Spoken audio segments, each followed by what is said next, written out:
ಆಯ್ಕೆ ಮಾಡಿದ್ದಾರೆ. ಹಾಗಾಗಿ ನಾವು ಸನ್ಮಾನ್ಯ ಕುಮಾರಣ್ಣವ್ರಿಗೂ ಮತ್ತು ದೇವೇಗೌಡ ಅಪ್ಪಾಜಿ ಅವ್ರಿಗೂ ಅನಂತ ಧನ್ಯವಾದಗಳನ್ನು ತಿಳಿಸ್ತೀವಿ. ಅದೇ ರೀತಿ ನಮ್ಮ ಬಾಲಕೃಷ್ಣ ಮುನಿಯಪ್ಪನವರು ಏನು ನೂತನವಾಗಿ ಇದ್ದಾರೆ, ಅವರು ಕ್ರಿಯಾಶೀಲರು ಇದ್ದಾರೆ. ಈಗಾಗಲೇ ನೀವು ನೋಡಿದರೆ ಅವರು ಯಾವ ರೀತಿ ಆಕ್ಟಿವ್ ಆಗಿ ಎಲ್ಲರೂ ವಿಶ್ವಾಸಕ್ಕೆ ತಗೊಂಡು ಕೆಲಸವನ್ನು ಮಾಡ್ತಾರೆ ಅಂತಕ್ಕಂಥದ್ದನ್ನು ನಾವು ಹಿಂದೆನೂ ಕೂಡ ನೋಡಿದ್ವಿ.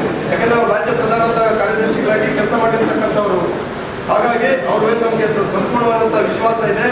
ನಮ್ಮ JDS ಪಕ್ಷದ ಜಿಲ್ಲೆಯಲ್ಲಿರ್ತಕ್ಕಂಥ ಎಲ್ಲ ಮುಖಂಡರನ್ನ, ನಾಯಕರನ್ನ, ಎಲ್ಲರನ್ನೂ ಎಲ್ಲ ಸಮುದಾಯಗಳನ್ನ ವಿಶ್ವಾಸಕ್ಕೆ ತಗೊಂಡು ಹೋಗ್ತಾರೆ ಅಂತಕ್ಕಂಥ ಸಂಪೂರ್ಣವಾದಂಥ ವಿಶ್ವಾಸ ನಮಗಿದೆ.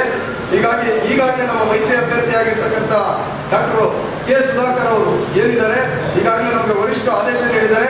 ನೀವು ಕಾಯ ವಾಚ ಮನಸ ಏನು ಎಲೆಕ್ಷನ್ ಇದೆ, ಆ ಎಲೆಕ್ಷನ್ಗೆ ನೀವೆಲ್ಲರೂ ಕೂಡ ಒಗ್ಗೂಡಿ ಹಳ್ಳಿಗಳಿಗೆ ಹೋಗಿ ಎಲ್ಲ ರೀತಿಯಾದಂಥ ಚುನಾವಣಾ ತಯಾರಿಯನ್ನು ಮಾಡಿಕೊಂಡು ನೀವು ಶತಾಯಗತಾಯ ಈ ಸಾರಿ ನಾವು ಒಂದು ಮೈತ್ರಿ ಅಭ್ಯರ್ಥಿಗೆ ಎಲ್ಲ ರೀತಿಯಲ್ಲೂ ಕೂಡ ಸಹಾಯ ಮಾಡಿ ಮತವನ್ನು ಹಾಕಿಸಬೇಕು ಅಂತ ಹೇಳ್ಬಿಟ್ಟು ಏನು ನಮಗೆ ಆದೇಶ ನೀಡಿದ್ದಾರೆ.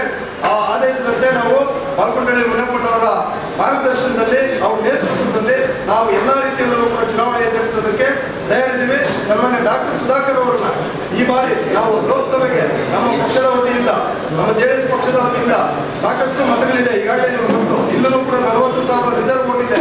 ಅದೇ ರೀತಿ ಲೋಕಸಭಾ ಕ್ಷೇತ್ರದ ಎಲ್ಲ ಕಡೆನೂ ಇದೆ ರಿಸರ್ವ್ ವೋಟ್ಸ್.